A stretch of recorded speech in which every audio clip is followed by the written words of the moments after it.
সিলেটের আতিয়া মহলে অভিযান শেষ হতে আরো সময় লাগবে। ব্রিফিংয়ে সেনাবাহিনী এ পর্যন্ত পাওয়া গেছে 4 জঙ্গির লাশ। গণহত্যা দিবস পালন না করে বিএনপি জামাত প্রমাণ করছে তারা আলবদরে দোসর, মদদ দিচ্ছে জঙ্গিবাদে। স্বাধীনতা দিবসের আলোচনা সভায় প্রধানমন্ত্রী।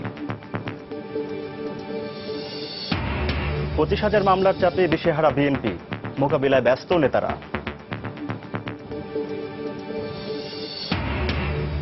লাইসেন্স ছাড়া গাড়ি চালালে গ্রেপ্তার, সড়ক পরিবহন আইনের খসড়া মন্ত্রিসভায় অনুমোদন। বাসের সংরক্ষিত আসনে কেউ বসলে জেল জরিমানা। এবং লন্ডনের সন্ত্রাসী হামলার পর উদ্বেগ উৎকণ্ঠায় ফ্রান্সে বসবাসরত প্রবাসী বাংলাদেশিরা। একের পর এক হামলায় ঘটনায় আতঙ্ক।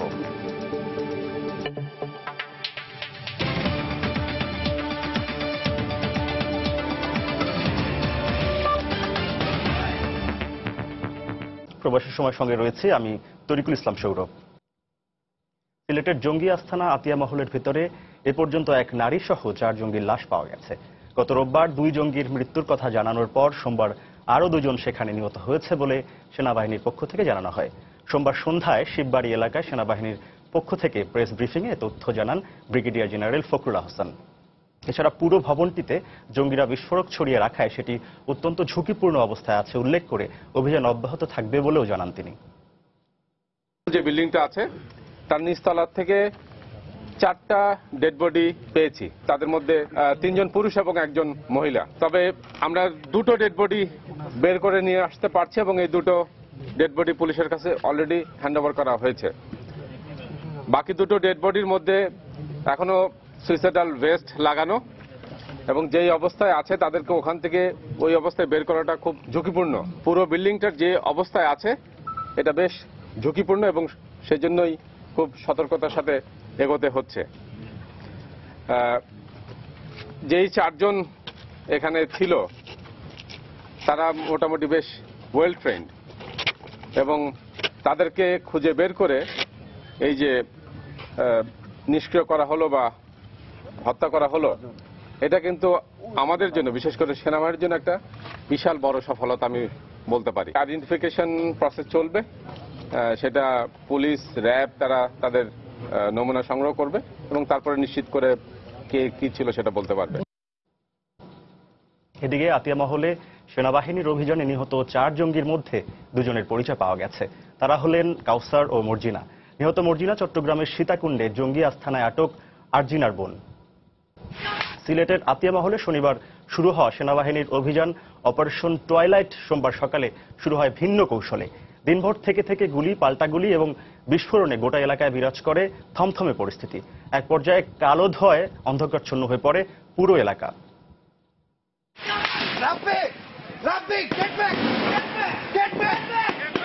সোমবার ভোর থেকে আরো জোরালোভাবে শুরু হয় সিলেটের শিববাড়ির আতিয়া মহলে কমান্ডো অভিযান। তৃতীয় দিনের মতো বাড়িটির চারপাশে সাঁজোয়া যান নিয়ে অবস্থান নেয় প্যারা কমান্ডো সদস্যরা। নতুন নতুন কৌশলে বাড়িটির ভেতরে প্রবেশের চেষ্টা করে তারা। এ সময় একটু পরপরই থেমে থেমে গুলি ও বিস্ফোরণের শব্দে প্রকম্পিত হয় পুরো এলাকা। সেনাবাহিনীর অভিযানে বাড়ির ভেতর থেকে জঙ্গিরাও পাল্টা আক্রমণের চেষ্টা চালায়। এরপর দুপুরের দিকে বাড়িটি থেকে হঠাৎই কালো ধোঁয়া বের হতে থাকে। মুহূর্তেই ধোঁয়ায় ছেয়ে যায় চারদিক। এর আগে রোববার বিকেলে সেনাবাহিনীর অভিযানে 2 জঙ্গির মৃত্যুর খবর নিশ্চিত করা হয়। সোমবার সন্ধ্যায় বাড়ির ভেতর থেকে তাদের মরদেহ বের করে পুলিশের কাছে হস্তান্তর করে সেনাবাহিনী। 2টা লাশ এই মুহূর্তে অ্যাম্বুলেন্সে করে মর্চুরিতে রাখা হয়েছে, সুরতল করা হয়েছে, তো এটা পরবর্তীতে পোস্টমর্টম করা হবে।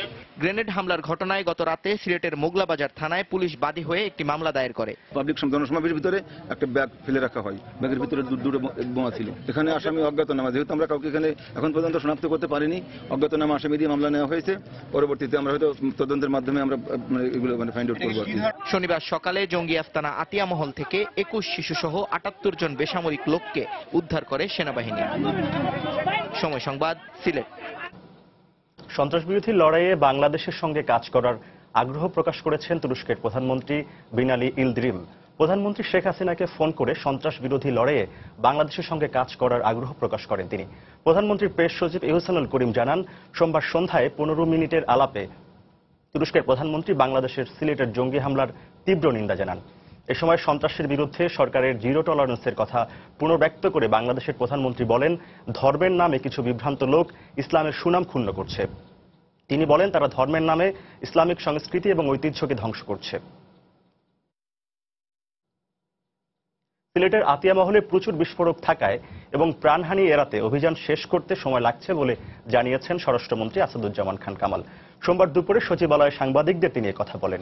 দেশের অগ্রগতি বাধাগ্রস্ত করতে দেশীয় এবং আন্তর্জাতিক ষড়যন্ত্রে জঙ্গিবাদের বিস্তার ঘটছে বলেও মনে করেন তিনি। বিল্ডিং এর চতুর্দিক দিয়ে তারা বিভিন্ন ধরনের বোমা টোমা রাখতে পারে, সেইটার জন্যই তারা ধীরে সুস্থে কাজ করছে যাতে প্রাণহানি না ঘটে। যে কোনো সময় এই অপারেশন শেষ হবে। আমরা এখনো ঠিক সঠিকভাবে বলতে পারছি না যে দু একটি নাম আপনারা উচ্চারণ করলেন, এরা এখানে আসেন কিনা, হয়তো থাকতেও পারে। যারাই এখানে আসেন সবাই ধরা পড়বেন, কিংবা যদি তারা চ্যালেঞ্জ করে সেই চ্যালেঞ্জের মোকাবেলা আমাদের মানে আর্মির বিশেরা প্যারা কমান্ডাররা তৈরি রয়েছে। সিলেটের শিববাড়ি এলাকায় কমান্ডো অভিযান অব্যাহত থাকায় আতঙ্কে আছেন এলাকাবাসী। ওই এলাকায় গ্যাস এবং বিদ্যুৎ সংযোগ বন্ধ থাকায় সাধারণ মানুষের দুর্ভোগ চরমে পৌঁছেছে। এরই মধ্যে অনেকে এলাকা ছেড়েছেন। গত বৃহস্পতিবার থেকে সিলেটের শিববাড়ি এলাকায় থেমে থেমে চলছে গুলি আর বিস্ফোরণ। কমান্ডো অভিযান অব্যাহত থাকায় তীব্র আতঙ্কের মধ্যে দিন কাটাচ্ছেন এলাকাবাসী। সেই সঙ্গে ওই এলাকায় 144 ধারা জারি থাকায় স্বাভাবিকভাবে চলাফেরাও করতে পারছেন না তারা। অবস্থা আমাদের খুবই খারাপ, আমরা আসলে আতঙ্কিত অবস্থায় আছি। আমরা মানবেতর জীবনযাপন করতেছি। প্রয়োজনীয় গ্যাস আর বিদ্যুৎ সংযোগ বন্ধ থাকায় এরই মধ্যে এলাকা ছাড়তে শুরু করেছেন অনেকে। খাবারের সমস্যা, পানির সমস্যা, ইয়ের সমস্যা, এর মাঝে আপনার এই যে গুলাগুলি চলতেছে, অনেক ভয় পেয়ে এবং আমার দাদি অসুস্থ হয়ে গেছেন, চলে যাচ্ছেন বাসা থেকে। বাসা থেকে চলে যাচ্ছেন। গ্যাস নাই, কারেন্ট নাই, নানান ঝামেলা, অসুস্থ শাশুড়ি। গত বৃহস্পতিবার সিলেটের শিববাড়ি এলাকায় জঙ্গি আস্তানা সন্দেহে দুটি বাড়ি ঘিরে ফেলে আইন শৃঙ্খলা রক্ষা বাহিনীর সদস্যরা। শনিবার সকাল থেকে শুরু হয় কমান্ডো অভিযান। সময় সংবাদ, সিলেট। রাষ্ট্রপতির কাছে প্রাণ ভিক্ষার আবেদন করেছে হরকাতুল জিহাদ নেতা মুফতি হান্নান। সোমবার সন্ধ্যা 6:45 দিকে প্রাণ ভিক্ষার আবেদন করে সে। গাজীপুরের কাশিমপুর কেন্দ্রীয় হাই সিকিউরিটি কারাগারে বন্দী ফাঁসির দণ্ডপ্রাপ্ত জঙ্গি নেতা মুফতি হান্নান কারা কর্তৃপক্ষের মাধ্যমে লিখিতভাবে আবেদন করে। তবে তার সহযোগী শরীফ শাহিদুল আলম বিপুল এখন পর্যন্ত প্রাণ ভিক্ষা চায়নি। ঢাকায় নিযুক্ত সাবেক ব্রিটিশ কমিশনার আনোয়ার চৌধুরীর উপর গ্রেনেড মামলায় ফাঁসির দণ্ডপ্রাপ্ত ওই দুই জঙ্গি কাশিমপুরের কন্ডম সেলে বন্দী আছে। একই মামলায় মৃত্যুদণ্ডপ্রাপ্ত দেলোয়ার হোসেন রিপন সিলেটে কেন্দ্রীয় কারাগারে আছে। সে ইতিমধ্যেই রাষ্ট্রপতির কাছে প্রাণ ভিক্ষা চেয়েছে। প্রবাসের সময় আরো থাকছে। 29শে মার্চ ইইউ থেকে বেরিয়ে যাওয়ার প্রক্রিয়া শুরু করেছে যুক্তরাজ্য। চলছে বিরোধীদের বিক্ষোভ, অভিবাসীদের উপর প্রভাব পড়ার আশঙ্কা।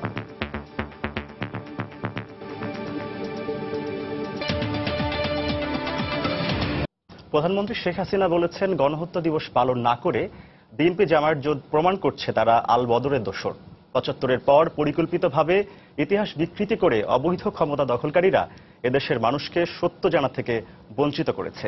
তারাই এখন জঙ্গিবাদের মদদ দিচ্ছে। সোমবার বিকেলে রাজধানীর কৃষিবিদ ইনস্টিটিউশনে আওয়ামী লীগ স্বাধীনতা দিবসের আলোচনা সভায় বক্তব্য রাখেন প্রধানমন্ত্রী। তিনি আরো বলেন, স্বাধীনতার ঘোষণা দিয়ে বিতর্কের কোনো সুযোগ নেই। দেশের উচ্চ আদালত এ বিষয়ে রায় দিয়েছেন। এই স্বাধীনতার ঘোষণা নিয়ে যে বিতর্ক, এই বিতর্কের সমাধান হাইকোর্ট আমাদের উচ্চ আদালতই করে দিয়েছে। স্বাধীনতার ঘোষণা যে জাতির পিতা বঙ্গবন্ধু শেখ মুজিবুর রহমান দিয়েছেন, তা ওই উচ্চ আদালতের রায়ে আজকে তা স্পষ্ট হয়ে গেছে। 25শে মার্চ যে গণহত্যা পাকিস্তানি হানাদার বাহিনী শুরু করেছিল, এবং গণহত্যা শুরুর সাথে সাথে কিন্তু জাতির পিতার এই স্বাধীনতার ঘোষণা প্রচার হয়। আজকে আমরা 25শে মার্চ যে গণহত্যা দিবস ঘোষণা দিয়েছে, এবং প্রথমবারের মতো গণহত্যা দিবস আমরা সরকারিভাবে পালন করছি। বিএনপি জামায়াত জোট গোষ্ঠী তারা 25শে মার্চ গণহত্যা দিবস পালন করলো না। তাদের এই পালন না করার মধ্য দিয়ে এটা স্পষ্ট, যারা একদিকে যেমন বাংলাদেশের স্বাধীনতায় বিশ্বাস করে না, বাংলার জনগণের সাথে নাই, তারা আছে আল বদর, রাজাকার, আল শামস, ওই হানাদার পাকিস্তানি বাহিনীর সাথে তারা আছে। এটাই তারা স্পষ্ট বাংলাদেশের মানুষকে বুঝিয়ে দিয়েছে। আজকে সব দিক থেকেই বাংলাদেশ যখন একটা উন্নয়নের মহাসড়কে এগিয়ে যাচ্ছে, তখনই যারা ওই স্বাধীনতা বিরোধী, যারা এদেশের মানুষের কোনো দিন ভালোই চায়নি, তারা একটা না একটা গোলমাল পাকানোর তালেই আছে। একবার 2013, 2014 এবং 2015 যখন শুরু করলো, বাংলাদেশের মানুষই প্রতিহত করেছিল। এখনো সময় হয়েছে যে বাংলাদেশের মানুষই এই জঙ্গিবাদ, সন্ত্রাস এবং এই ধরনের অপকর্ম প্রতিহত করবে। লাইসেন্স ছাড়া গাড়ি চালালে বিনা পরোয়ানায় গ্রেপ্তার করা যাবে। এছাড়া 6 মাসের কারাদণ্ড ও 50,000 টাকা জরিমানা বিধান রেখে সোমবার মন্ত্রিসভার বৈঠকে সড়ক পরিবহন আইন 2017-র খসড়া নীতিগত অনুমোদন দেওয়া হয়েছে। এতে বলা হয়েছে ড্রাইভিং লাইসেন্স পাওয়ার ক্ষেত্রে 8ম শ্রেণী পাশের বাধ্যবাধকতা থাকছে। অনেক শান্ত। প্রতি বছর মহাসড়কে বেপরোয়া গাড়ি চালানো, চালকের অদক্ষতা, গাফিলতি সহ সড়ক পরিবহনের নিয়ম নীতি তোয়াক্কা না করার কারণে প্রাণ ঝরে অহরহ। যাত্রীদের অভিযোগ, অধিকাংশ ক্ষেত্রেই চালক ও হেলপারের ভুলেই ঘটে থাকে ভয়াবহ দুর্ঘটনা। নানা পক্ষের বিভিন্ন দাবির পরিপ্রেক্ষিতে অবশেষে নতুন করে সড়ক পরিবহন আইন প্রণয়ন করছে সরকার। সোমবার সকালে সচিবালয়ে মন্ত্রিসভার বৈঠকে 1983 সালের দ্য মোটর ভেহিকল অ্যাক্টকে আইনে রূপান্তর করতে প্রণীত খসড়ায় চূড়ান্ত অনুমোদন দেয়া হয়। বৈঠক শেষে মন্ত্রিপরিষদ সচিব জানান, চালকের লাইসেন্সিং প্রক্রিয়ায় পরিবর্তন এসেছে, বেড়েছে শাস্তির মাত্রাও। ড্রাইভিং লাইসেন্সের জন্য কমপক্ষে ক্লাস 8 পাস করা লাগবে। ড্রাইভিং লাইসেন্স ছাড়া গাড়ি চালায় তাহলে অনধিক 6 মাসের কারাদণ্ড অথবা অনধিক 50,000 টাকা অর্থদণ্ড বা উভয়দণ্ডের দণ্ডনীয় হবে। জাল ড্রাইভিং লাইসেন্স যদি কেউ ব্যবহার করে 2 বছর কারাদণ্ড অথবা 3 লক্ষ টাকা অর্থদণ্ড। এটা অর্থদণ্ড বাড়ছে। 6 মাসের কারাদণ্ড ও 50,000 টাকা জরিমানার অপরাধের ক্ষেত্রে কোনো পরোয়ানা ছাড়াই পুলিশ অপরাধীকে গ্রেপ্তার করতে পারবে জানিয়ে মন্ত্রিপরিষদ সচিব বলেন, বেপরোয়া গাড়ি চালনায় কেউ হতাহত হলে তার শাস্তি দণ্ডবিধি অনুযায়ী হবে। বেপরোয়া গাড়ি চালানোটা এটা ওই নিহত বা আহত হয় তাহলে এটা দণ্ডবিধিতে চলে গেছে। যদি গাড়ি দিয়ে পাল্লা দেয়, এই জাতীয় ঘটনা যদি করে এবং তাতে দুর্ঘটনা ঘটায়, তাহলে এটার জন্য 3 বছরের কারাদণ্ড বা 25 লক্ষ টাকা জরিমানা। গাড়ি চালানোর সময় চালক মোবাইলে কথা বললে 1 মাসের কারাদণ্ড ও 5,000 টাকা অর্থদণ্ডের বিধান থাকছে জানিয়ে সচিব আরও জানান, অপরাধ অনুযায়ী চালকের মূল্যায়ন করে লাইসেন্স থাকা না থাকার বিষয়টির সিদ্ধান্ত হবে বলেও প্রস্তাব রাখা হয়েছে আইনে। মোটরযান চালনারত অবস্থায় মোটরযান চালক মোবাইল ফোন বা অনুরূপ সরঞ্জাম ব্যবহার করতে পারবেন না। ড্রাইভিং সংক্রান্ত যে বিধিবিধান সেটা যদি অমান্য করে তাহলে আস্তে আস্তে তার 12টা পয়েন্ট বরাদ্দ থাকবে এবং ওই দোষের কারণে আস্তে আস্তে পয়েন্ট কর্তন হতে থাকবে। এছাড়াও গণপরিবহনে নারী, শিশু, বয়স্ক ও প্রতিবন্ধীদের আসনে অন্য কেউ বসলে 1 মাসের কারাদণ্ড বা 5,000 টাকা জরিমানারও প্রস্তাব করা হয়েছে আইনটিতে। 22 ধারাতে। দেবাশিস রায়, সময় সংবাদ, ঢাকা। এদিকে দোষী চালকদের শাস্তি নিশ্চিত করার বিষয়ে দীর্ঘদিন ধরে যে দাবি তোলা হচ্ছিল তা আইনে উপেক্ষিত হয়েছে বলে মন্তব্য করেছেন সড়ক পরিবহন সংশ্লিষ্ট বিশেষজ্ঞরা। তারা বলছে, বর্তমান আইনে যেসব পরিবর্তন বা সংযোজন হয়েছে তা যথেষ্ট নয়। 3 বছরের সর্বোচ্চ শাস্তি, এতে কোনো উপকার আসবে না। কিন্তু যে মরে গেল তার পরিবারটা শেষ হয়ে গেল, এবং যে মরে গেল সে তো দুনিয়া থেকে চলে গেল, আর যে হাত পা ভাঙলো তার জীবনটাই শেষ হয়ে গেল। তো এইরকম আইন তো আসলে মানে না থাকাই ভালো। নতুন বেশ কিছু বিষয় অ্যাড হয়েছে, বাট অ্যাক্সিডেন্ট হলে শাস্তিটা কি হবে এই জায়গাটা কিন্তু এখন আমরা সেই আগের জায়গাতেই রয়ে গেছি। এবং আইনের ভাষাগুলোই এমন যে এখানে অথবা দিয়ে বলা আছে বা অনধিক, শাস্তিটা অনধিক, অর্থাৎ এক্ষেত্রে কিন্তু দেখা যায় চালক বা মালিক প্রভাব খাটিয়ে কিন্তু সুযোগ নিয়ে নিতে পারে। দেশব্যাপী নেতাকর্মীদের বিরুদ্ধে দায়ের হওয়া প্রায় 25,000 মামলার চাপে দিশেহারা হয়ে পড়ছে বিএনপি। মুখে আন্দোলনের হুঙ্কার শোনা গেলেও মামলা সামলাতে ব্যতিব্যস্ত কেন্দ্র থেকে শুরু করে তৃণমূলের বেশিরভাগ নেতা। তবে দলের শীর্ষ নেতারা বলছে, জেল হাজত আর আইন আদালতের চক্র থেকে বেরিয়ে শীঘ্রই মাঠের রাজনীতিতে সক্রিয় হতে চান তারা। সালাউদ্দিন সুমনের রিপোর্ট। এটি কোনো রাজনৈতিক কর্মসূচিতেই যোগ দিতে যাওয়ার দৃশ্য নয়। 5 জানুয়ারির নির্বাচনের পর রাজপথের আন্দোলনে কার্যত স্থবির হয়ে পড়া দল বিএনপির চেয়ারপারসন বেগম খালেদা জিয়া এখন হরহামেশাই এভাবেই হাজিরা দিতে আসেন আদালতে। বিএনপির আইনজীবীদের দেয়া তথ্যানুসারে বেগম জিয়ার বিরুদ্ধে এখন পর্যন্ত সচল রয়েছে 34টি মামলা। এর মধ্যে দুর্নীতির মামলা 5টি, হত্যা ও নাশকতা সহ অন্যান্য মামলা 18টি, আর রাষ্ট্রদ্রোহ ও মানহানির মামলা রয়েছে 11টি। এই মামলাগুলোর অধিকাংশই দায়ের করা হয় 5 জানুয়ারির নির্বাচনের আগে ও পরের সহিংস ঘটনার সূত্র ধরে। নির্বাচনের ঠিক আগে 6 দফায় 26 দিনের অবরোধে প্রাণ হারায় 123 জন। আর নির্বাচনের পরে 2015 সালের 6 জানুয়ারি থেকে টানা 300 দিনের অবরোধ চলাকালে পেট্রোল বোমা আর গাড়িতে আগুনে পুড়েই মারা যান শতাধিক মানুষ। বেগম জিয়ার বিরুদ্ধে এসব ঘটনায় ইন্ধনের অভিযোগ তোলা হয়। দলের সিনিয়র ভাইস চেয়ারম্যান তারেক রহমানের বিরুদ্ধেও 21শে আগস্টের গ্রেনেড হামলা সহ রয়েছে 105টি মামলা। মহাসচিব মির্জা ফখরুল ইসলাম আলমগীরও রয়েছেন মামলার চাপে। এই মুহূর্তে 85টি মামলার মোকাবিলা করছেন তিনি। আবির নবী খান সোহেন, আমানুন আমান, এগুলো 150-200 প্রায় মামলা। এই আমাদের যুব দল, ছাত্র দলের নেতারা যারা আছে, স্বেচ্ছাসেবক দলের নেতাকর্মীরা আছে, কারোর বিরুদ্ধে বাকি নাই। দলের নীতি নির্ধারণী ফোরামের অন্য সব নেতাও আছেন একই ফাঁদে। স্থায়ী কমিটির সদস্য ডক্টর খন্দকার মোশাররফ হোসেন 20টি, ব্যারিস্টার মওদুদ আহমদ 15টি, তরিকুল ইসলাম 22টি, MK আনোয়ার 40টি, ব্যারিস্টার রফিকুল ইসলাম মিয়া 19টি, মির্জা আব্বাস 96টি, গয়েশ্বর রায় 50টি ও সালাউদ্দিন আহমেদ জড়িয়ে পড়েছেন 47টি মামলায়। তথ্যমতে সারা দেশের প্রায় 10 লাখ নেতাকর্মীর বিরুদ্ধে মামলা চলছে প্রায় 25,000। দলের এই শীর্ষ নেতা বলছেন, রাজনীতি ও নির্বাচন থেকে দূরে সরিয়ে রাখতেই মামলায় জড়ানো হচ্ছে নেতাকর্মীদের। এই মামলা হচ্ছে আরেকটি অস্ত্র, রাজনৈতিক অস্ত্র ব্যবহার করা হচ্ছে মিথ্যা মামলার মাধ্যমে বিরোধী দলের লোকজনকে যে রাজনীতি থেকে বিরত রাখার একটা চেষ্টা, নির্বাচন থেকে বিরত রাখার চেষ্টা। তবে এই নেতা বলছেন, মামলার বেড়াজাল থেকে বেরিয়ে মাঠের রাজনীতি চাঙ্গা করার উপায় খুঁজছে বিএনপি। মামলা হামলায় বিএনপি বর্তমানে কিছুটা বিপর্যস্ত। এই ধরনের পরিস্থিতিতে অতীতে কোনো দল মোকাবেলা করে নেই। তারপর আমি মনে করি যে বিএনপি একটি সুসংগঠিত দল হিসাবে রাজপথে আপনারা দেখতে পাবেন।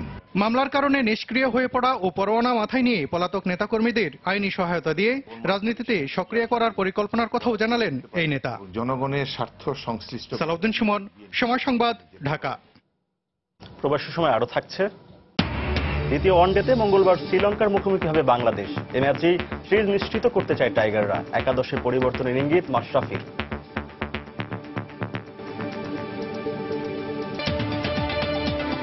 এবার প্রবাসের খবর। লন্ডনের ওয়েস্টমিনিস্টার ব্রিজ এবং পার্লামেন্ট ভবনের বাইরে বুধবার সন্ত্রাসী হামলায় ঘটনায় ভীত সন্ত্রস্ত হয়ে পড়েছেন ফ্রান্সের বসবাসরত প্রবাসী বাংলাদেশিরা। একের পর এক হামলার ঘটনায় আতঙ্ক বিরাজ করছে প্রবাসীদের মাঝে। ফ্রান্স থেকে লুতুর রহমান বাবুর রিপোর্ট।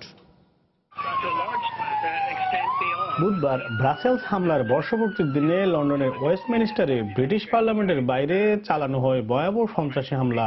এতে এক পুলিশ কর্মকর্তা সহ নিহত হন অন্তত 5 জন। এছাড়াও হামলায় আহত হন আর অন্তত অর্ধশত। এর সপ্তাহখানেক আগে প্যারিসের ওর্লি বিমানবন্দরে বড় ধরনের সন্ত্রাসী হামলার হাত থেকে রক্ষা পায় প্যারিসবাসী। একের পর এক এসব সন্ত্রাসী হামলার ঘটনায় শঙ্কিত হয়ে পড়েছেন ফ্রান্সের প্রবাসী বাংলাদেশিরা। তাদের ব্যবসা বাণিজ্যও নেমে এসেছে মন্দাভাব। ফ্রান্সেই 1.6 মিলিয়ন টুরিস্ট আসেনি। তার পরিপ্রেক্ষিতে যারা এই সকল ব্যবসায় আছেন, ট্যুরিজম ব্যবসায় আছেন, বিভিন্ন সেক্টর, হোটেল বা বিভিন্ন সুপার মার্কেট, বিভিন্ন ক্ষেত্রে আছেন, তাদের কিন্তু একটা বড় ধরনের অর্থনৈতিক বিপর্যয় এসছে। সন্ত্রাসী হামলার আশঙ্কায় ঘর থেকে বের হতে ভয় পাচ্ছেন প্রবাসীরা। এমনকি সন্তানকে স্কুলে পাঠাতেও ভীত সন্ত্রস্ত হয়ে পড়েছেন তাদের অভিভাবকরা। বাচ্চা নিয়ে স্কুলে যাই, তখন খুব আতঙ্কের মধ্যে থাকি। স্কুলে কি আবার কোনো হামলা হয় কিনা, বা সুপার মার্কেটে যাই, ওইখানে কোনো হামলা হয় কিনা। সন্ত্রাসীদের কোনো জাত ধর্ম নেই উল্লেখ করে প্রবাসীরা বলেন, একমাত্র ঐক্যবদ্ধ প্রতিরোধী পারে সন্ত্রাসবাদকে পুরোপুরিভাবে নির্মূল করতে। সন্ত্রাসীদের কোনো জাত নাই, ধর্ম নাই, ওরা সন্ত্রাসী, ওরা মানবতা বিরোধী। সেই পৃথিবী যেখানে যা সন্ত্রাসী করে ও সন্ত্রাসী থাকবে, আমরা ওদের প্রতিহত করবই সবভাবে মিলে। বিশ্বব্যাপী উগ্র সন্ত্রাসবাদের যে আগ্রাসন তা রুখে দিতে বিশ্ব নেতাদের আরো কঠোর হওয়া প্রয়োজন বলে মনে করছেন সংশ্লিষ্টরা। মোহাম্মদ লুৎফর বাবু, সময় সংবাদ, ফ্রান্স। 29শে মার্চ আনুষ্ঠানিকভাবে ইউরোপীয় ইউনিয়ন থেকে বের হয়ে যাওয়ার প্রক্রিয়া শুরু করতে যাচ্ছে যুক্তরাজ্য। তবে এর প্রতিবাদে বিক্ষোভ সমাবেশ অব্যাহত রেখেছে ব্রেক্সিট বিরোধীরা। প্রক্রিয়া শেষ হলে এর প্রভাব অভিবাসীদের উপর পড়তে পারে বলে মনে করছেন বিশ্লেষকরা। আরো জানাচ্ছেন লন্ডন প্রতিনিধি শোয়েব কবির। গত কয়েকদিন ধরে ব্রেক্সিটের প্রতিবাদে লন্ডনে বিক্ষোভ করে আসছে হাজার হাজার মানুষ। ইউরোপের সঙ্গে থাকার পক্ষে বিভিন্ন যুক্তি তুলে ধরেন ব্রেক্সিট বিরোধীরা। আমরা এখানে এসেছি আমাদের ভবিষ্যৎ প্রজন্মের মঙ্গলের জন্য। আগামী 20 থেকে 30 বছর পরে যেন আমি তাদের বলতে পারি ব্রিটেনকে ইউরোপের সঙ্গে ঐক্যবদ্ধ রাখার যথাসাধ্য চেষ্টা করেছি। গণভোটে ইউরোপ থেকে যুক্তরাজ্যে বেরিয়ে যাওয়ার পক্ষে রায় আসার 9 মাস পর সরকারের অঙ্গীকার মতে আগামী 29 মার্চ থেকে শুরু হতে যাচ্ছে এই বিচ্ছেদ প্রক্রিয়া। তবে এর ঠিক এক সপ্তাহ আগে লন্ডনের সন্ত্রাসী হামলা ব্রেক্সিট প্রক্রিয়ায় কোনো প্রকার প্রতিবন্ধকতা সৃষ্টি করবে না বলে জানিয়েছেন ব্রিটিশ প্রধানমন্ত্রীর মুখপাত্র। তবে বিশ্লেষকরা মনে করছেন এই হামলার কারণে নিরাপত্তা ও অভিবাসন ইস্যুতে ব্রেক্সিট প্রক্রিয়ায় ব্রিটেন সরকার বেশ কঠোর অবস্থানে থাকবেন। প্রক্রিয়াটা শুরু করার এক সপ্তাহ আগে এই সন্ত্রাসী হামলাটা হলো, যখন পুরো ব্রিটেন জুড়ে আলোচনা হচ্ছিল যে হার্ড ব্রেক্সিট হবে না সফট ব্রেক্সিট হবে। ব্রিটিশ পার্লামেন্টে এই আক্রমণ হওয়ার কারণে অধিক মাত্রায় পাবলিসিটি পেয়েছে। সরকার যখন দর কষাকষি করবে, নেগোসিয়েশন করবে ইউরোপিয়ান ইউনিয়নের সাথে, তখন এই নিরাপত্তা ইস্যুটা অনেক এগিয়ে থাকবে। ব্রেক্সিটের কারণে অভিবাসন ইস্যুতে নতুন নীতিমালা করতে পারে যুক্তরাজ্য। এতে দেশটিতে থাকা অভিবাসীদের উপরও প্রভাব পড়তে পারে বলে মনে করছেন বিশ্লেষকরা। অভিবাসীদের শর্তে অনেকগুলো কঠোর হওয়ার সম্ভাবনা আছে। পাশাপাশি অ্যান্টি সেন্টিমেন্ট যেটা অভিবাসীদের বিরুদ্ধে সাধারণ মানুষের তৈরি হচ্ছে, সেই ক্ষেত্রে ডোমেস্টিক ল, ইমিগ্রেশন লর ক্ষেত্রে আরো কঠোর নীতিমালা চলে আসতে পারে। 1997 সালের 25শে মার্চ ইউরোপীয় ইউনিয়ন গঠিত হয়েছিল। ইইউ গঠনের পর যুক্তরাজ্যই প্রথম দেশ এই জোট থেকে বেরিয়ে যাচ্ছে। শোয়েব কবির, সময় সংবাদ, লন্ডন। রেলপথে যোগাযোগ বাড়ানোর অংশ হিসেবে ভারত বাংলাদেশের পেট্রাপোল বেনাপোল রুটে দুই দেশের মধ্যে যাত্রীবাহী ট্রেনে চলাচল সম্ভাব্যতা জানায় শুরু হয়েছে। সোমবার দুপুরে পশ্চিমবঙ্গের শিয়ালদহ ডিভিশন ম্যানেজার বাসুদেব পান্ডার নেতৃত্বে রেলের উচ্চ পর্যায়ের একটি প্রতিনিধি দল পেট্রাপোল সীমান্ত পরিদর্শন করেন। এ সময় তারা সীমান্তের কাস্টমস এবং ইমিগ্রেশন বিভাগের কর্মকর্তাদের সঙ্গে বৈঠক করেন। দুই দেশের মধ্যে যাত্রীবাহী ট্রেন চলাচলের বিষয়ে কথাবার্তা চলছে বলে জানান বাসুদেব।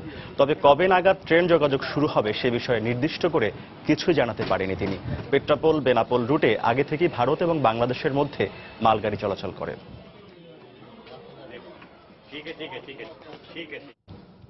মহান স্বাধীনতা দিবস উপলক্ষে প্রবাসীদের সম্মানে অভ্যর্থনার আয়োজন করে জাতিসংঘ বাংলাদেশ মিশন।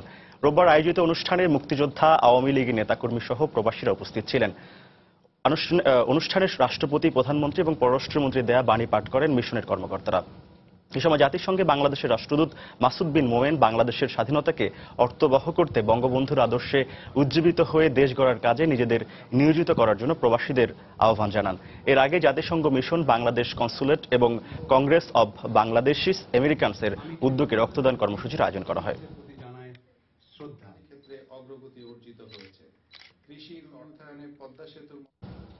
বাংলাদেশের মহান স্বাধীনতা এবং জাতীয় দিবস উপলক্ষে মালয়েশিয়ায় আলোচনা সভার আয়োজন করে আওয়ামী লীগ। রোববার সন্ধ্যায় কুয়ালালামপুরের একটি রেস্তোরাঁয় এই সভা অনুষ্ঠিত হয়। মালয়েশিয়ার আওয়ামী লীগ নেতা মকবুল হোসেন মুকুলের সভাপতিত্ব এবং শাহকত হজ জোসেফের পরিচালনায় এতে প্রধান অতিথি ছিলেন দলের সাবেক আহ্বায়ক মোহাম্মদ সরওয়ার্দী হোসেন সরওয়ার। প্রধান বক্তা ছিলেন বীর মুক্তিযোদ্ধা শওকত হোসেন পান্না। এছাড়া উপস্থিত ছিলেন কামরুজ্জামান কামাল, আবুল করিম, বীর মুক্তিযোদ্ধা হাজী মতিউর রহমান সহ অনেকে। বাংলাদেশের মহান স্বাধীনতা এবং জাতীয় দিবস উপলক্ষে সৌদি আরবের বাংলাদেশ দূতাবাসে বর্ণাঢ্য অনুষ্ঠান এবং নৈশভোজের আয়োজন করা হয়। এছাড়া কুয়েতেও পালিত হয়েছে মহান স্বাধীনতা দিবস। সৌদি আরবের ডিপ্লোম্যাটিক কোয়ার্টার্স আল তুয়েফ প্যালেসে রোববার রাতে নৈশভোজের আয়োজন করা হয়। এতে উপস্থিত ছিলেন বিভিন্ন দেশের রাষ্ট্রদূত। বাংলাদেশের পতাকা খচিত কেক কেটে অনুষ্ঠানের শুভ সূচনা করেন রিয়াদে নিযুক্ত বাংলাদেশের রাষ্ট্রদূত গোলাম মসি এবং রিয়াদের গভর্নর প্রিন্স ফয়সাল বিন বন্দর আল সৌদ। এদিকে কুয়েতের বাংলাদেশ দূতাবাসে যথাযোগ্য মর্যাদায় মহান স্বাধীনতা দিবস পালিত হয়েছে। এদের প্রধান অতিথি ছিলেন উপ কুয়েত প্রধানমন্ত্রী খালেদ সুলাইমান আল জারলা। অনুষ্ঠানে রাষ্ট্রদূত এস এম আব্দুল কালাম সহ দূতাবাসের কর্মকর্তা, বাংলাদেশি কমিউনিটির নেতাকর্মী এবং প্রবাসীরা উপস্থিত ছিলেন।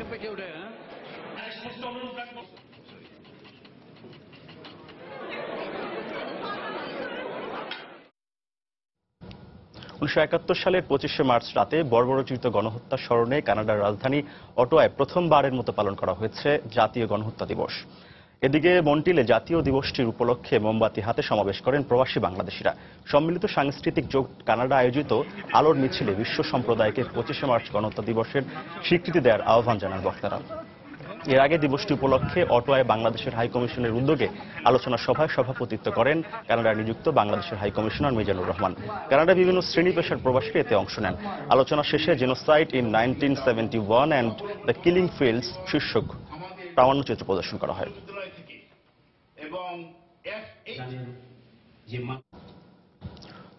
পরবর্তী সরকার বিরোধী আন্দোলনের সর্বাত্মক সহযোগিতার পাশাপাশি যুক্তরাষ্ট্র সরকার এবং রাজনৈতিক দলের সমর্থন আদায়ে প্রবাসীরা কাজ করার আহ্বান জানিয়েছে বিএনপির কেন্দ্রীয় নেতা নাজিমুদ্দিন আলম। মহান স্বাধীনতা দিবস ও যুক্তরাজ্য জাতীয়তাবাদী ফোরামের অভিষেক অনুষ্ঠানে একথা বলেন। রোববার নিউ ইয়র্কের জ্যাকসন হাইটসের একটি সম্মেলন কক্ষে এই অনুষ্ঠানে সভাপতিত্ব করেন সংগঠনের বিদায়ী সভাপতি সারোয়ার হোসেন বাবু। এ সময় বক্তব্য রাখেন মার্শাল আইয়ুব, যুক্তরাষ্ট্র বিএনপির সাবেক সভাপতি ডক্টর মুজিবুর রহমান, ফোরামের নতুন সভাপতি নাসিম আহমেদ। বাংলাদেশের জনগণ আমাদের সেলিম রেজা হলেন সিটি বিএনপির সভাপতি এবং সাধারণ সম্পাদক। অস্ট্রেলিয়ার সিডনিতে বাংলাদেশি কমিউনিটি সংগঠন বাংলা হাবের উদ্যোগে অনুষ্ঠিত হল বাংলা আর্ট এক্সিবিশন 2017। সিডনির State Library of New South ওয়েলসের এ নিয়ে তৃতীয়বারের মতো চিত্রাঙ্কন প্রতিযোগিতার আয়োজন করে সংগঠনটি। এবারের আয়োজনের উদ্বোধন করেন অস্ট্রেলিয়ার বাংলাদেশের রাষ্ট্রদূত কাজী ইমতিয়াজ হোসেন এবং দেশটির শিক্ষামন্ত্রী জিহাদ দীপ। প্রদর্শনীতে বিভিন্ন বয়সী শিল্পীদের হাতে আঁকা ছবি নজর কাড়ে দর্শনার্থীদের। নতুন প্রজন্মের কাছে বাংলাদেশের শিল্প সংস্কৃতি তুলে ধরাই এই প্রদর্শনীর মূল লক্ষ্য বলে জানান আয়োজকরা।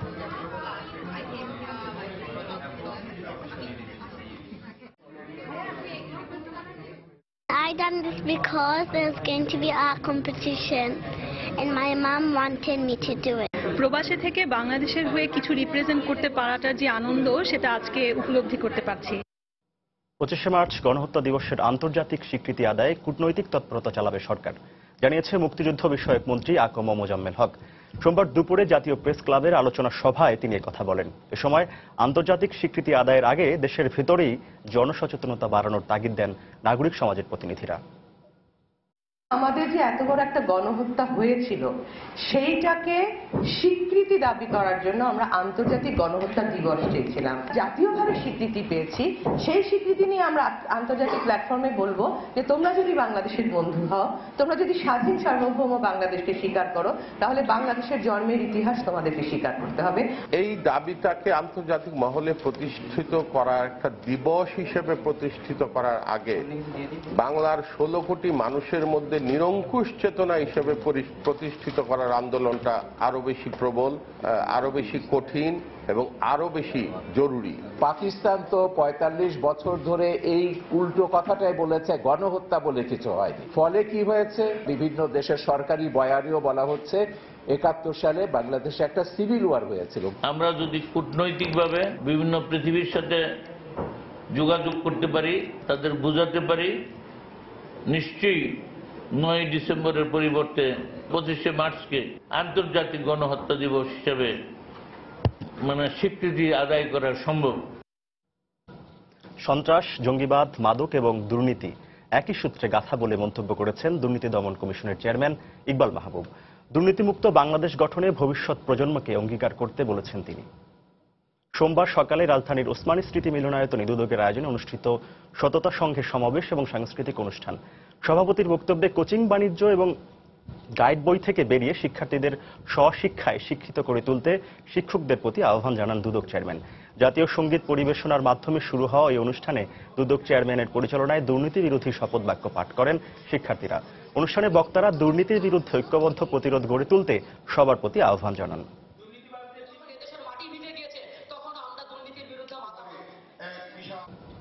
সিটি কর্পোরেশন হওয়ায় দিন দিন বাড়ছে কুমিল্লা শহরে নাগরিকদের সংখ্যা, কিন্তু সেই তুলনায় বাড়েনি তাদের মৌলিক সুযোগ সুবিধা। নগরীতে বসবাস করা কয়েক লাখ শিশু, কিশোর এবং তরুণদের শারীরিক এবং মানসিক বিকাশের জন্য নেই পর্যাপ্ত খেলার মাঠ এবং বিনোদন কেন্দ্র। তাই ভোটাররা বলছেন, এবারে নির্বাচনে যে প্রার্থী এসব সমস্যার সমাধানে গুরুত্ব দেবেন তাকেই বেছে নেবেন তারা। কুমিল্লা থেকে বাহার রাহেনের সঙ্গে নিয়ে মাহমুদ রাকিবের রিপোর্ট, ছবি তুলেছেন বাবুল হোসেন। ঈদগাহ মাঠে একই সময়ে এলোমেলোভাবে 20 থেকে 25টি খুদে দল খেলছে ব্যাট বলের ক্রিকেট খেলা। কোন দিক থেকে কে কার বল মারছে তার কোনো ঠিক নেই। তার উপরে ঈদগাহ মাঠ হওয়ায় মাটির বদলে কংক্রিট, তাই রয়েছে পড়ে গিয়ে হাত পা ভাঙার ঝুঁকিও। পুরো সিটি কর্পোরেশন এলাকায় এই একটিমাত্র উন্মুক্ত মাঠ থাকায় এভাবেই নানা বাধা ও ঝুঁকি উপেক্ষা করে সেখানে খেলতে বাধ্য হচ্ছে কুমিল্লা নগরীর শিশু কিশোররা। ঘাসের কোনো মাঠ নেই, ঈদগাহ স্টেডিয়ামের 4-500 লাইন সবসময় খেলে, এটা আমাদের সমস্যার মুখোমুখি সবসময় হতে হবে। যেহেতু বাঁকা জায়গা, তখন আমরা খেলতে যাওয়ার সময় আমরা পড়ে যাই, পড়ে যাওয়ার পরে হাত পা অনেকের ছুলিয়ে যায়। 5 লাখ নাগরিক বসবাসের এই কুমিল্লা সিটিতে সিটি কর্পোরেশনের অধীনে বিনোদনের জন্য একটিমাত্র পার্ক থাকলেও বয়স্কদের জন্য নেই হাঁটার পর্যাপ্ত জায়গা। তাই ভোটাররা বলছেন এসব বিবেচনা করেই এবার তারা ভোট কেন্দ্রে যাবেন। কুমিল্লা সিটির মধ্যে শুধু পার্কে আছে, অন্য কোনো জায়গায় নাই ঘোরার মতো। তার একটা পার্ক চাই, খেলাধুলা করতে তেমন পরিবেশ নেই, আড্ডা দিতে পারি না, মাঠ চাই। সভা সমাবেশ বা গাড়ি পার্কিং আবিজাবি যে এখানে রাখা আছে চায়ের দোকান বা এগুলোর কারণে আমরা এখানে পর্যাপ্ত জায়গা পাই না খেলার জন্য। নুরজাহান ইকো পার্ক যেটা, ওইটাতেও গেলে এমন পরিবেশ ফ্যামিলি মেম্বার নিয়ে যাওয়া সম্ভবই হয় না। নির্বাচিত করবো ধরনের প্রার্থী চাচ্ছি যারা আমাদের জন্য বিনোদনের ব্যবস্থা করবে, আরো অনেক পার্ক করবে। যদিও নির্বাচনী ইশতেহারে মেয়র প্রার্থীরা বসবাসযোগ্য নগরী গড়ে তুলতে এসব বিষয়ে নানা প্রতিশ্রুতি দিয়েছেন, তবে তা বাস্তবায়ন নিয়ে শঙ্কা রয়েছে বিশেষজ্ঞদের মাঝে। তারা বলছেন নির্বাচিত জনপ্রতিনিধিরা খেলাধুলা ও বিনোদনের সুযোগ করে না দিতে পারলে জঙ্গিবাদ সহ নানা অপকর্মে জড়িয়ে পড়তে পারে ভবিষ্যৎ প্রজন্ম। মেয়র চাইলে একটা উদ্যোগ নিতে পারেন, তরুণ প্রজন্মকে আমরা যদি খারাপ পথ থেকে ফিরিয়ে আনতে চাই, বাঁচাতে চাই, তাহলে আমাদের এই কাজগুলি করতে হবে, সাংস্কৃতিক চর্চা করতে হবে। বিশ্লেষকরা বলছেন 30শে মার্চের নির্বাচনে যেই মেয়র হিসেবে নির্বাচিত হন না কেন তাকে অন্যান্য কাজের সঙ্গে গুরুত্ব দিতে হবে নগরীতে একাধিক খেলার মাঠ, বিনোদন পার্ক ও সংস্কৃতি চর্চা কেন্দ্র স্থাপনের দিকে। আর তা না হলে এই নগরীতে বেড়ে ওঠা প্রায় 2.5 লাখ শিশু কিশোর ও তরুণ তরুণীর মানসিক ও শারীরিক বিকাশ বাধাগ্রস্ত হওয়ার আশঙ্কা করছেন তারা। মাহমুদ রাকিব, সময় সংবাদ, কুমিল্লা। কিশোর তারুণ্য বইয়ের আয়োজনে ময়মনসিংহে শুরু হয়েছে 2 দিনব্যাপী বই মেলা। সোমবার সকালে ময়মনসিংহ বিদ্যাময়ী সরকারি বালিকা উচ্চ বিদ্যালয়ের মেলার উদ্বোধন করেন বিদ্যালয়ের প্রধান শিক্ষক নাসিমা খাতুন। মেলা সকাল 8টায় শুরু হয়ে চলবে বিকেল 5টা পর্যন্ত। মেলার প্রথম দিন বই কিনতে ভিড় করে শিক্ষার্থীরা। নতুন বই পেয়ে উচ্ছ্বসিত তারা। এ ধরনের মেলা আরও আয়োজনের আশ্বাস দিলেন শিক্ষকরা। বেসরকারি ব্র্যাক বিশ্ববিদ্যালয়ে অনুষ্ঠিত হল এয়ারটেল প্রযোজিত সাংস্কৃতিক অনুষ্ঠান you only live once yellow. সোমবার বিকেলে বিশ্ববিদ্যালয়ের অডিটোরিয়ামে এই সাংস্কৃতিক অনুষ্ঠান হয়। এ সময় বিশ্ববিদ্যালয়ের শিক্ষক এবং শিক্ষার্থীরা উপস্থিত ছিলেন। এর আগে 25শে মার্চ অনুষ্ঠিত হওয়া ইনডোর ফুটবল টুর্নামেন্টের পুরস্কার প্রদান করা হয় অনুষ্ঠানে। শিক্ষার্থীদের দেশের গান এবং নাচের মনোমুগ্ধকর পরিবেশনায় দর্শকদের কাছে তুলে ধরা হয় স্বাধীনতার চেতনা। শিক্ষার্থীদের পরিবেশনা ছাড়াও গান পরিবেশন করেন জনপ্রিয় ব্যান্ড শূন্য।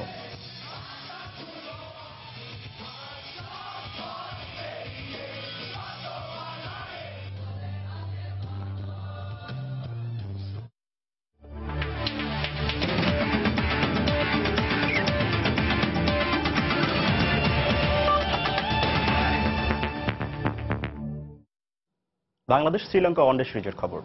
সিরিজ জয়ের হাতছানি বাংলাদেশের সামনে। 3 ম্যাচে সিরিজের দ্বিতীয় ওয়ানডেতে মঙ্গলবার স্বাগতিক শ্রীলঙ্কার মুখোমুখি হবে বাংলাদেশ। সামর্থ্যের সেরাটা দিয়ে 1 ম্যাচ হাতে রেখেই সিরিজ নিশ্চিত করতে চায় টাইগার অধিনায়ক মাশরাফি বিন মুর্তজা। অন্যদিকে সিরিজ বাঁচাতে মরিয়া লঙ্কানরা আছে চাপে। আল মামুনের ক্যামেরায় শ্রীলঙ্কা থেকে আরও জানাচ্ছেন হুমায়ুন কবির রোজ। কোচ ও অধিনায়কের দূরবীন দৃষ্টি পিচ গবেষণায়। প্রথম ম্যাচের তুলনায় কিছুটা ঘাস আছে এই উইকেটে, বাড়তি বাউন্স থাকছে পেসারদের জন্য। কিন্তু উইকেটের এই ফাঁদ পেতে কি লঙ্কানরা আটকাতে পারবে টাইগারদের? কারণ বাংলাদেশের পেস অ্যাটাকও তো বেশ সমৃদ্ধ। তার থেকেও বড় কথা, ব্যাটিং, বোলিং আর ফিল্ডিংয়ে দারুণ রসন জমিয়ে টিম বাংলাদেশের রূপ নিয়েছে মাশরাফির দল। তাই বাংলাদেশকে থামানোর সাধ্যকার। এবার জিম্বাবুয়ে, ওয়েস্ট ইন্ডিজের পর শ্রীলঙ্কায় ওয়ানডে সিরিজ জয়ের গল্প রচনার সন্ধিক্ষণে টাইগাররা। আমরা আমাদের সেরাটা খেলার চেষ্টা করবো ইনশাল্লাহ, এবং আমরা যদি আমাদের সেরাটা খেলতে পারি অবভিয়াসলি ভালো চান্স থাকবে আমাদের। আর এটাও সত্যি কথা যে তারাও অনেক হার্ড অ্যান্ড সোল ট্রাই করবে।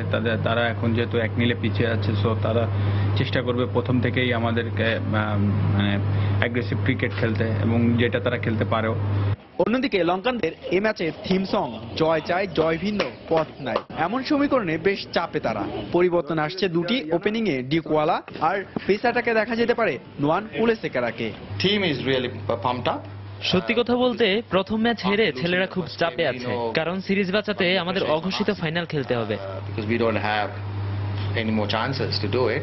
ঘরের মাটিতে টানা সাফল্য পাবার পর বাংলাদেশের অ্যাওয়ে সিরিজের চ্যালেঞ্জ শুরু হয় নিউজিল্যান্ড থেকে, কিন্তু জয়টা ছিল দূরের বাতিঘর। তবে লঙ্কায় প্রত্যাশার প্রাপ্তি মিলাতে শুরু করেছে বাংলাদেশ। নিউজিল্যান্ডের সোফার আমরা সুযোগ তৈরি করেও জিততে পারিনি। এখানে এসে আলহামদুলিল্লাহ আমরা ফার্স্ট ম্যাচ জিতেছি, ইভেন সেকেন্ড টেস্ট ম্যাচও আমরা জিতেছি। সো অবভিয়াসলি আমার যেটা মনে হয় স্লো ইমপ্রুভ হবে, যেটা সব অন্যান্য সব স্টাবলিশড দেশেরও হয়ে এসেছে, যে বাইরের দেশে যে একবারে আপনি সব জিততে পারবেন না। সিরিজ জয়ের মিশনের এই ম্যাচে কোচ হাথুরু সিং এ চমক দিতে পারেন তার সেরা একাদশে।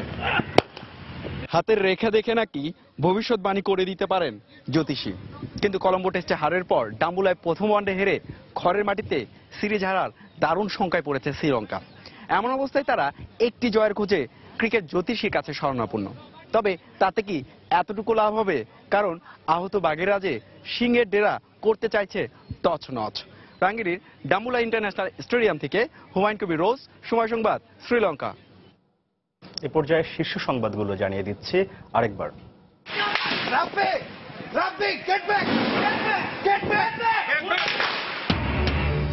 সিলেটের আতিয়া মহলে অভিযান শেষ হতে আরো সময় লাগবে, ব্রিফিংয়ে সেনাবাহিনী।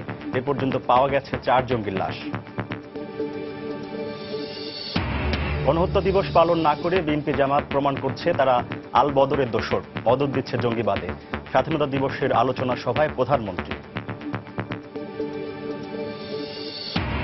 25,000 মামলার চাপে দিশেহারা বিএনপি, মোকাবেলায় ব্যস্ত নেতারা। লাইসেন্স ছাড়া গাড়ি চালালে গ্রেপ্তার, সড়ক পরিবহন আইনের খসড়া মন্ত্রিসভায় অনুমোদন। বাসের সংরক্ষিত আসনে অন্য কেউ বসলে জেল জরিমানা। এবং লন্ডনে সন্ত্রাসী হামলার পর উদ্বেগ উৎকণ্ঠায় ফ্রান্সে বসবাসরত প্রবাসী বাংলাদেশিরা। একের পর এক হামলায় ঘটনায় আতঙ্ক। এই ছিল প্রবাসী সময়। যে কোনো খবর পেতে ভিজিট করুন সময়নিউজ.tv। যে কোনো বাংলা লিঙ্ক, রবি এবং সিরিজের নম্বর থেকে সময় সংবাদের খবর, অনুষ্ঠান সম্পর্কে জানতে এবং যে কোনো তথ্য সময় সংবাদকে জানাতে ডায়াল করুন 16242 নম্বরে। এছাড়া এইমাত্র পাওয়ার খবর আপনার মোবাইলে পেতে SMS করুন *BN লিখে পাঠিয়ে দিন 16242 নম্বরে। সঙ্গেই থাকুন সময়।